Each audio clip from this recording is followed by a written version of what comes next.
So this time we don't have Belinda joining because she went to sleep. It's actually pretty late at night.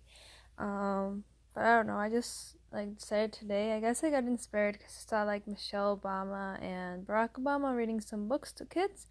So I guess a way to spread positivity and give parents a break. That I kind of do enjoy reading out loud. So I'm deciding to read a few books that I have around the house. And this one I actually recently bought for myself for Mother's Day because I really love Chip and Joanna Gaines. It's called We Are Gardeners, and it's illustrated by Juliana Sweeney. And the inside looks really cute. I wouldn't mind having that as wallpaper either. And I like the old school look of that. We Are Gardeners by Joanna Gaines and Kits, illustrated by Juliana Sweeney. We Are the Gardeners. That's a pretty official title, but we didn't start out this way. Just like our garden, we start small and grew from there. Some say that a garden just grows from seeds, but we think it comes from trying and failing and trying again. A garden is hard work, but so is most of the good, important stuff in life.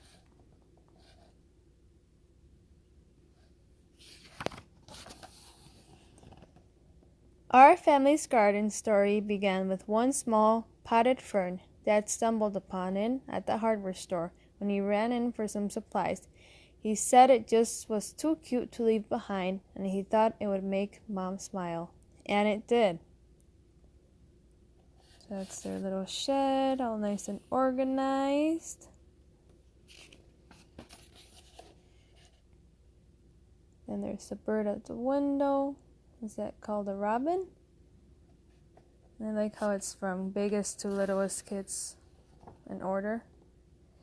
We chose a sunny windowsill for that pretty little fern. It seemed like a good, safe spot for him to grow. This was back when we were little kids, but we still remember visiting the plant each day to give him a drink, and sometimes we'd even whisper to him a bit. And then, plot twist, out of nowhere, our fern died. Death by overhydration.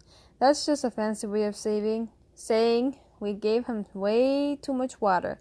Looking back, each one of us must have watered him every day. That's a lot of drinks for a little plant. By mistake, we loved that plant to death. Some people tell themselves they are no good at something after one small failure, but no chance we were going to give up that easily.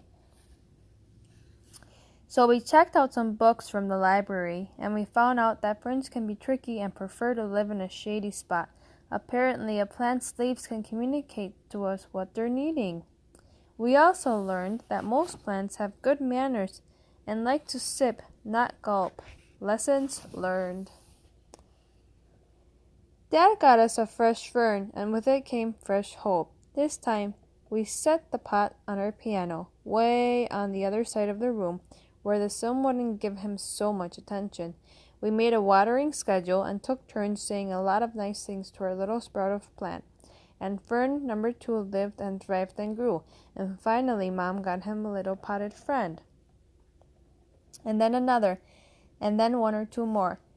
We noticed that talking to our plants actually helped them grow bigger and stronger. So we added some songs and jokes in the mix. Unlike when we overwatered, several plants died from us talking too much. Pretty soon plants were taking over the house, and Dad said it was time to graduate to outdoor gardening. Mom was as excited about the new outdoor garden as we were, and she started talking about it with a dreamy look in her eyes. That's when Dad called a family meeting so we could come up with a real plan.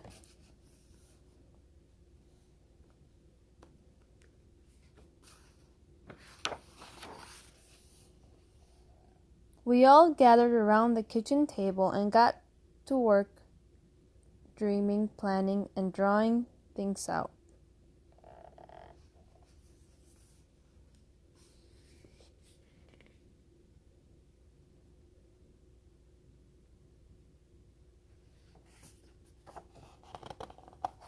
These pages are kind of sticking together. Okay. We knew we needed a sunny spot, a place where the plants could sunbathe for at least 6 hours a day. We'd be red as radishes if we did that, but plants just love it. And more than that, they need it. In the garden, there is no life without light. So they plant where they wanted to organize each vegetable and chickens and a nice shed. Dad always says that the foundation is the most important thing when it comes to building a house. A house can't be strong if it's built on something weak.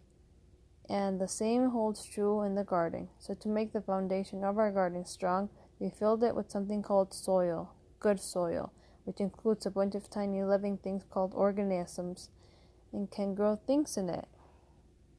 That's pretty amazing when you stop and think about it.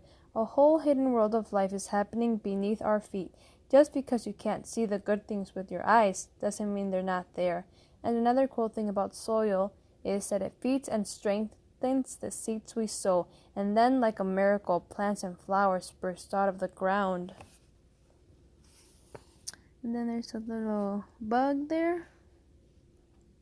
A beetle, it looks like. So these are root vegetables, right? That's what they call the vegetables that grow in the ground. Like the actual part that you eat grows in the ground. And worms. But worms are good for soil. We also knew we needed our garden to get plenty of water. Rain is the very best thing for plants to drink, but it's hard to know when and if rain is coming.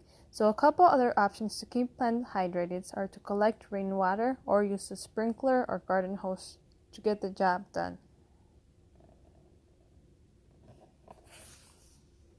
The whole family working together. Once we had a location with plenty of sun, good soil, and a watering plan, we got right to work. First things first, seeds. The most fun part of planting our garden was deciding what to plant.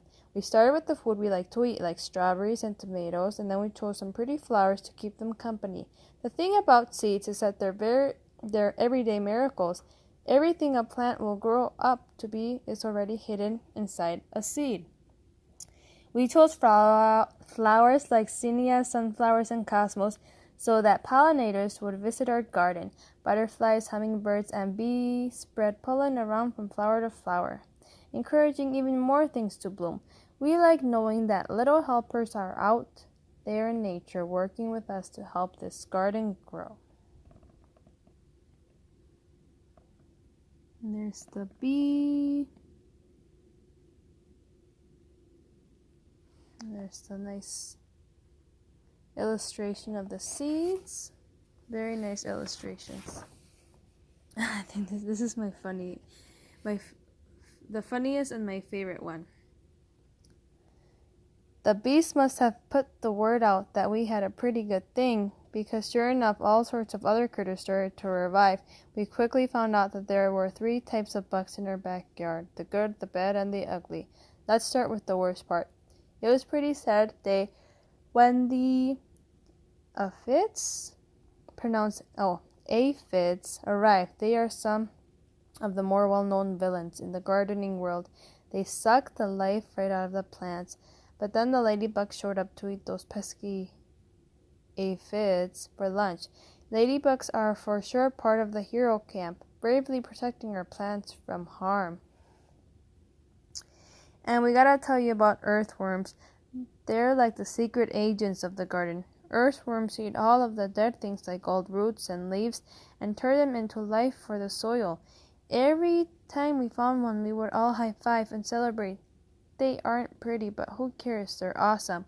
And we love seeing them hard at work. He looks like a spy. We realized pretty quickly that we needed to keep the weeds out. They are true bullies of the garden. Weeds try to steal water, sunlight, and nutrients from other fruits and veggies, and it's our job to make sure those little rascals don't take over. If we ignore the garden for too long, the weeds run wild and hurt our beloved plants. It's so much easier to just do a little bit every day. We were officially gardeners and had a real-life garden to prove it. The garden became our pride and joy. Day in and day out, we tended to our plants, making sure they got plenty of sun and water.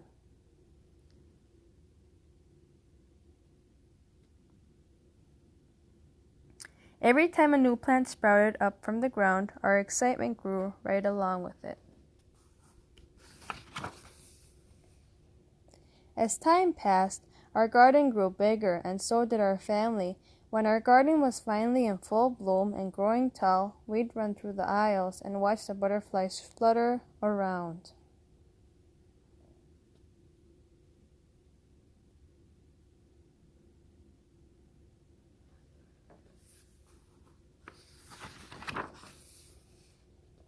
But one day, as we were mid-skip, we noticed some trespassers helping to lunch, and by lunch we mean half of the garden.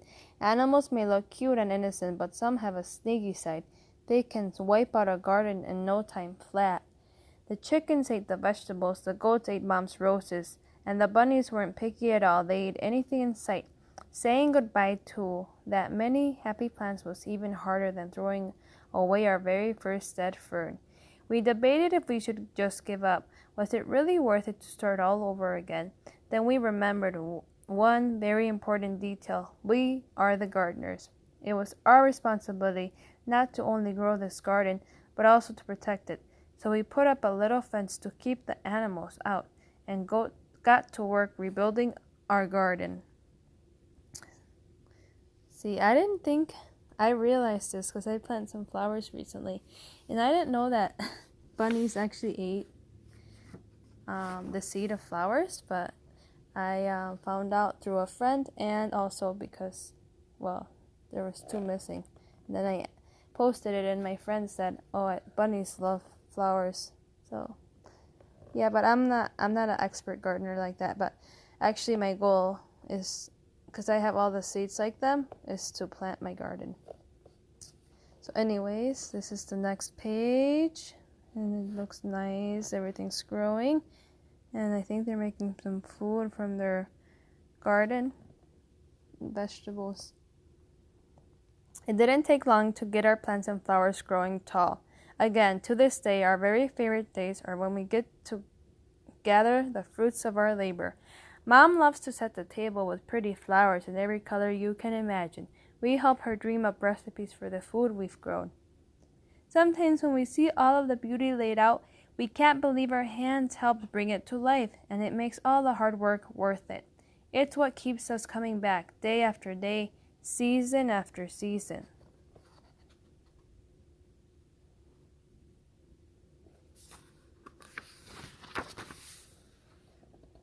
We still keep a little fern on the piano to remind of us our small beginnings. Every time we water it, we're reminded not to give up when things don't work out the first time. Because the thing is, whether one potted fern dies or half of the garden is wiped out by little critters, every failure or setback teaches us something. Dad says that every hard thing we choose to do makes us braver for the next time. I like that. I'm going to read it again. Dad says that every hard thing we choose to do makes us braver for the next time.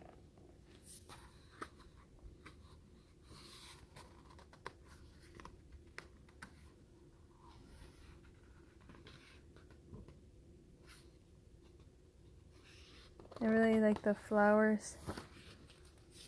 There are so many lessons waiting to be learned, and the whole world of gardening ready to bloom.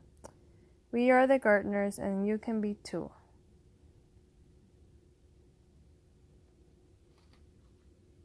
The end.